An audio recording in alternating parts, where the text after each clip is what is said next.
Bonjour tout le monde, bienvenue à Solide comme du roc, où nous mettons les évangiles à l'épreuve. Nous voulons vérifier s'ils sont solides et fiables. Je m'appelle Matteo Dobrossi et je vais m'entretenir avec mon voisin Peter Murphy. Timothy Benek nous aide avec les aspects techniques. Alors Peter, raconte-nous pourquoi ce sujet est important. Eh bien, si nous voulons nous renseigner sur Jésus, la personne qui domine l'histoire humaine, nous devons lire les évangiles. Nous pouvons apprendre un certain nombre de choses d'autres sources et d'historiens de l'époque, mais les évangiles nous apprennent davantage. Donc, si quelqu'un veut étudier la personne de Jésus sérieusement, il doit s'intéresser aux évangiles. Donc, il est crucial de savoir s'ils sont fiables ou non. Les chrétiens croient aussi que Jésus était et est le Fils de Dieu, qu'il est capable de transformer les cœurs des hommes et des femmes. Et ceci est la clé pour transformer le monde. Donc, oui, le sujet est crucial. Merci Peter pour l'explication. Alors, quel est notre sujet aujourd'hui? Nous sommes proches de Pâques. Donc, nous allons regarder les récits des évangiles, du procès et de la mort de Jésus, et ce que les trouvailles archéologiques peuvent nous dire à ces sujets. Cependant, nous allons commencer en considérant quelques personnages majeurs des récits, mais pas bien sûr Jésus et ses disciples. Donc, nous allons parler de quel personnage? Ponce Pilate, Caïphe et Nicodème. Très bien. Alors, que savons-nous de Ponce Pilate? C'était le préfet romain chargé de gouverner la Judée, la Samarie, l'Idumée, n'est-ce pas? Oui, c'est ça. Après la mort d'Hérode le Grand, l'empereur Auguste avait réfléchi longtemps. Finalement, il avait divisé la Palestine en 4 zones et les avait allouées aux 3 fils d'Hérode, Archélaos, Hérode Antipas et Philippe. Auguste avait donné l'extrême nord-est à Philippe, avec le titre de tétrarque, et la Galilée et le Péri était de l'autre côté du Jourdain, à Hérode Antipas, également nommé comme tétrarque. Mais le plus grand morceau, c'est-à-dire la Judée, la Samarie et l'Idumée, il avait donné à Archélaos avec le titre supérieur d'éthnarque. Mais Archélaos n'avait pas gouverné longtemps, n'est-ce pas? Exact. Il était cruel et violent. L'évangile de Matthieu nous explique que c'était pour cette raison que Joseph avait décidé d'habiter la Galilée avec Marie et Jésus plutôt que dans sa vie familiale de Bethléem en Judée.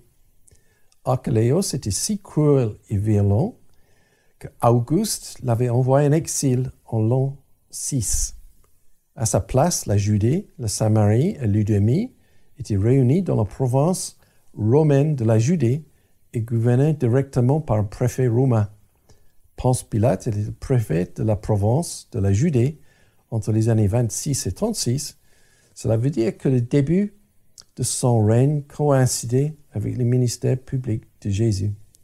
Alors, que savons-nous de Ponce Pilate, de sources autres que les évangiles? Tout d'abord, nous avons une inscription sur un bloc de calcaire découverte en 1961 au théâtre d'Hérode le Grand à Césarée par Dr. Antonia Fova. Le bloc est maintenant dans le musée d'Israël à Jérusalem. Traduit en français, l'inscription devient Ponce Pilate, préfet de la Judée, dédie ou a dédié cette plaque à César Tibère. Est-ce que les historiens romains séculaires de l'époque nous donnent des informations au sujet de Ponce Pilate? Oui, Tacite, dans son récit du grand incendie à Rome en 64, dit ceci à propos de Pilate, je vais le lire. Néron, pour apaiser ses rumeurs, offrit d'autres coupables et fit souffrir des tortures les plus raffinées à une classe d'hommes détestés pour leurs abominations et que le vulgaire appelait chrétiens. Ce nom leur vient du Christ, qui, sous Tibère, fut livré sous supplice par le procurateur Pontius Pilatus. Réprimé un instant, cette exécrable superstition se débordait de nouveau, non seulement dans le Judée, où elle avait sa source, mais dans Rome même. Quid de notre ami Flavius Joseph? Flavius Joseph nous donne pas mal d'informations au sujet de Ponce Pilate. Pilate a toujours cherché à provoquer ou humilier les Juifs. Alors que les préfets romains précédents avaient pris soin d'enlever les vestiges de César de leurs étendards en rentrant à Jérusalem, Pilate avait provoqué les Juifs. Il avait déplacé les étendards avec les effigies de César dans la cité de la nuit. Les Juifs avaient contesté cette action comme un seul homme, et Pilate était obligé de retourner les étendards à Césarée. Il avait volé également de l'argent consacré à la trésorerie du temple afin de financer la construction d'un aqueduc pour apporter de l'eau à Jérusalem. Cette fois-ci, les troupes de Pilate avaient réprimé les protestations des Juifs dans un bain de sang. Flavius Joseph continue, mais tu peux peut-être le lire, s'il te plaît, Mathé. Avec plaisir. Alors, vers le même temps vint Jésus, homme sage, si toutefois il faut appeler un homme, car il était un faiseur de miracles et le maître des hommes qui recevait avec joie la vérité.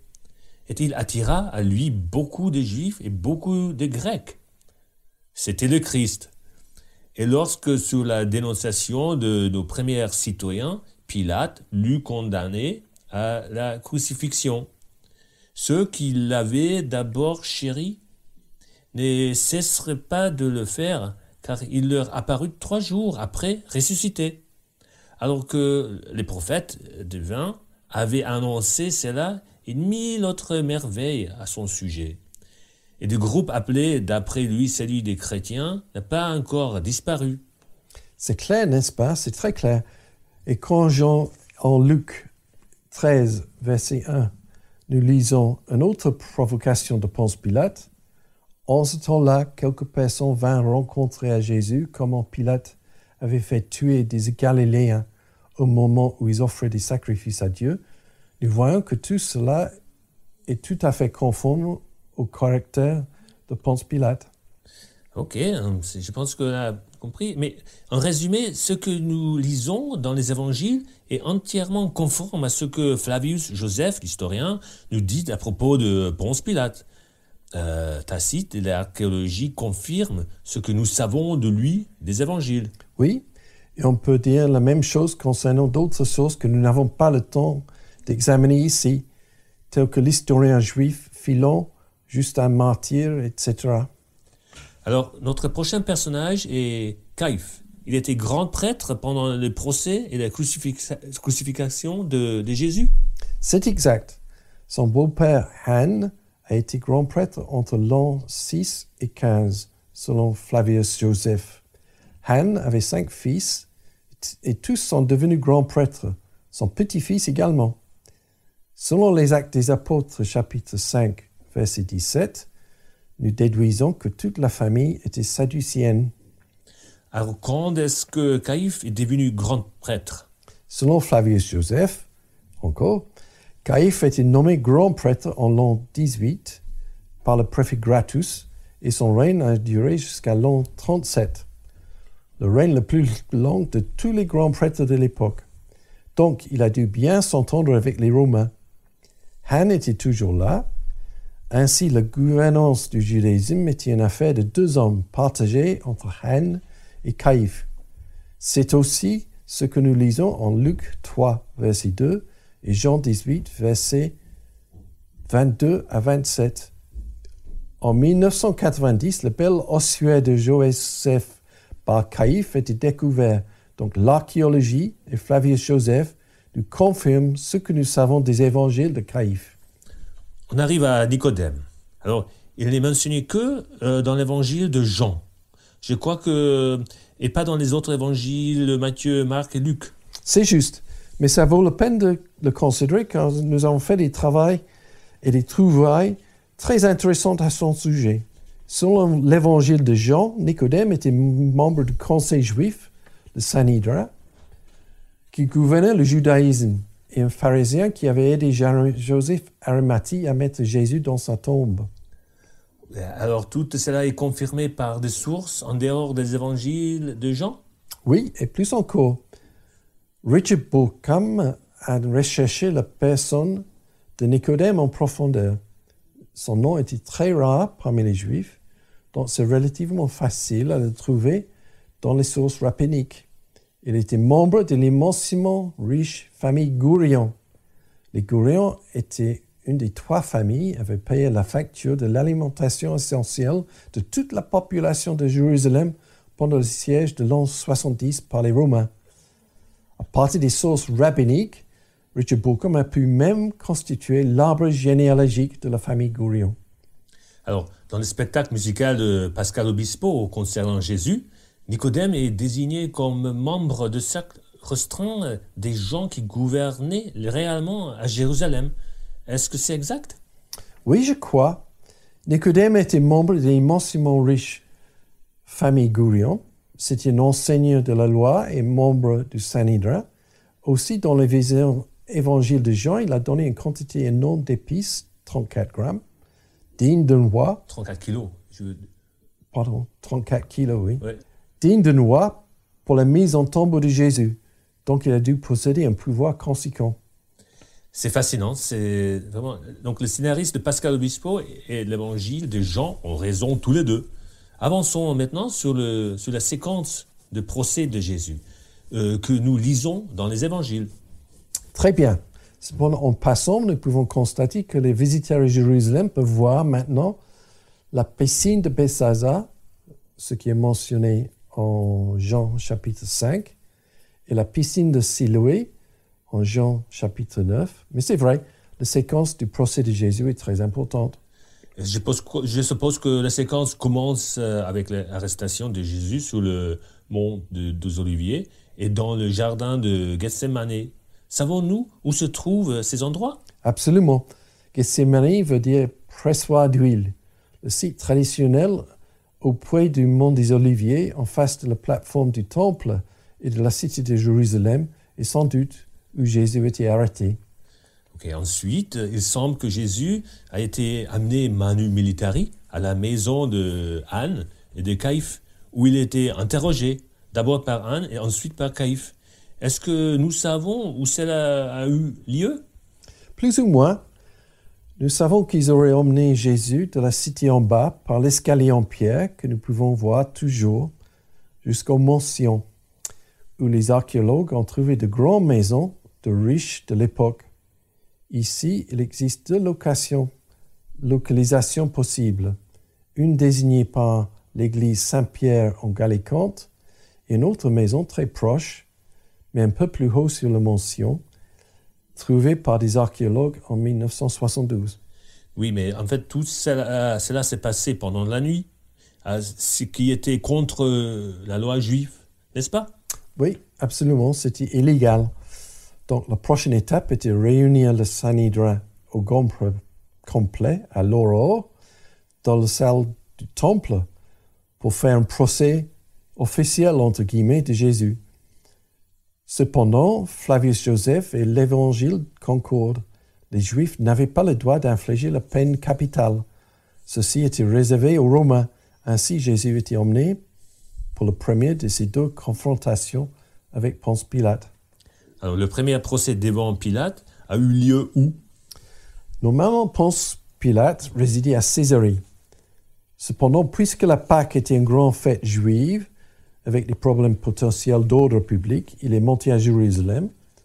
Là, sa résidence habituelle était le palais de Hérode le Grand sur le mur de la cité, où la tour Phasaël de l'époque existe toujours. Donc, la première confrontation entre Jésus et Pilate a eu lieu dans le palais de Hérode le Grand. Ensuite, selon l'évangile de Luc, Hérode Antipas a voulu rencontrer Jésus. La plupart des spécialistes pensent que cela a eu lieu dans le palais hasmonien. Puis, Jésus était de nouveau renvoyé chez Pilate. D'accord. Alors, cette deuxième confrontation a eu lieu toujours dans le palais d'Hérode le Grand? Non, probablement pas. À cette heure-ci, les foules commençaient à se rassembler et Pilate serait descendu à la forteresse Antonia pour être plus près des émeutes éventuelles. Ainsi, la situation de la deuxième confrontation entre Jésus et Pilate était identifiée avec le magnifique dallage romain découvert sous l'arche d'Ecce Homo et sous le couvent de Notre-Dame de Sion. À l'origine, cela faisait presque 3000 mètres carrés en surface et faisait partie de la cour de la forteresse Antonia. Aujourd'hui, le dallage est, sans surprise, environ 2,5 mètres sous le niveau actuel de la ruelle. De plus, le dallage porte des égratignures du jeu de roi, qui étaient probablement des éléments dans la parodie de couronnement où les soldats romains se moquaient de Jésus. Wow, super. Alors cet endroit correspond au début de la Via Dolorosa. Que savons-nous de Golgotha, le lieu de la crucifixion de Jésus et de sa tombe? Eh bien, cela semble peut-être difficile à croire, mais l'église du Saint-Sépulcre se trouve bien sur le site de Golgotha.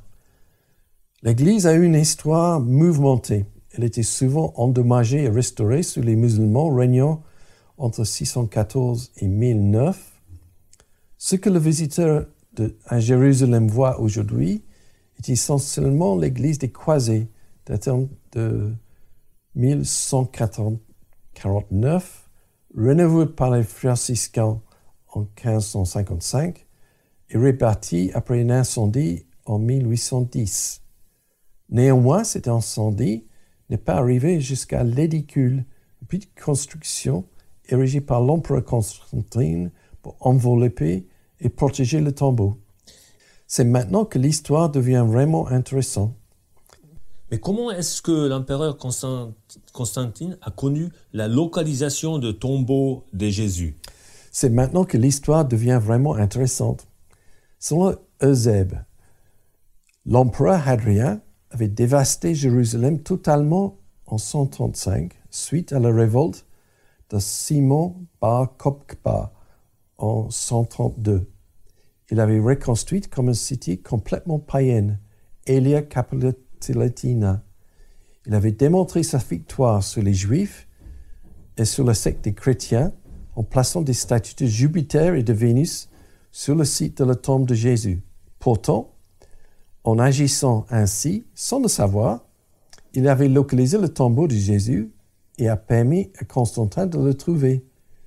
Une émission de la télévision française l'a comparé cela à des coordonnées de GPS laissées sur la tombe de Jésus. Je vois. Donc nous pouvons être relativement sûrs que l'église de Saint-Sépulcre est le lieu, site de tombeau de Jésus. Parce que Hadrien, Constantin et les croisés l'ont continuellement désigné à travers l'histoire. C'est ça.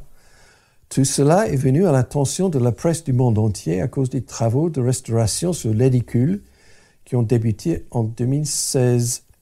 L'équipe a été menée par le professeur Antonia Moropoulou de l'Université d'Athènes. Premièrement, ils ont trouvé une plaque épaisse en marbre gris, marquée d'une croix du temps des croisés.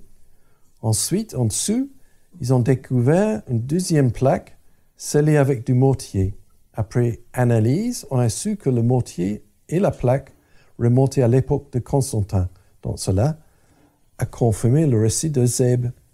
Puis, lorsque la deuxième plaque était enlevée afin d'exposer la tombe même, les instruments de mesure scientifiques se sont brusquement arrêtés, tous ensemble, en même temps. Selon Antonia Moropoulou, nos instruments ne fonctionnaient plus. C'est un fait. Nous avons dû tous les réinitialiser.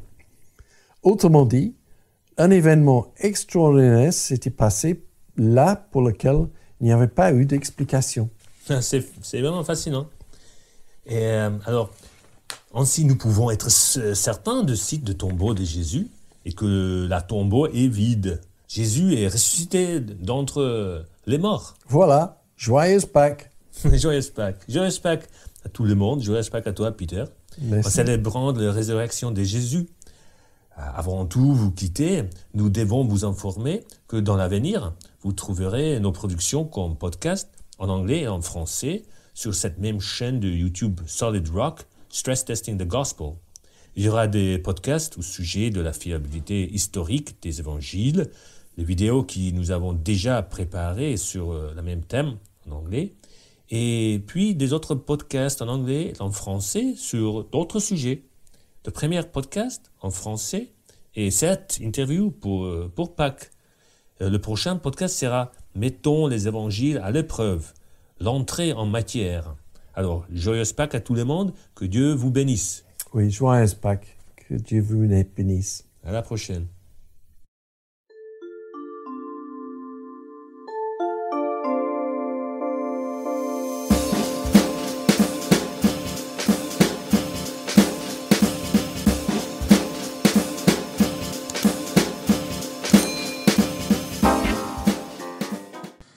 Merci pour votre écoute. Le podcast Solide comme un roc a été préparé par Peter Morfitt et Matteo De Rossi. Timothy Benek a nous aidé avec les aspects techniques. Les morceaux de musique viennent du site Free Music Archive, qui est une open source collection de musique. Le titre s'appelle Kleptotony Swing de l'artiste Tri Takion. Merci à tout le monde.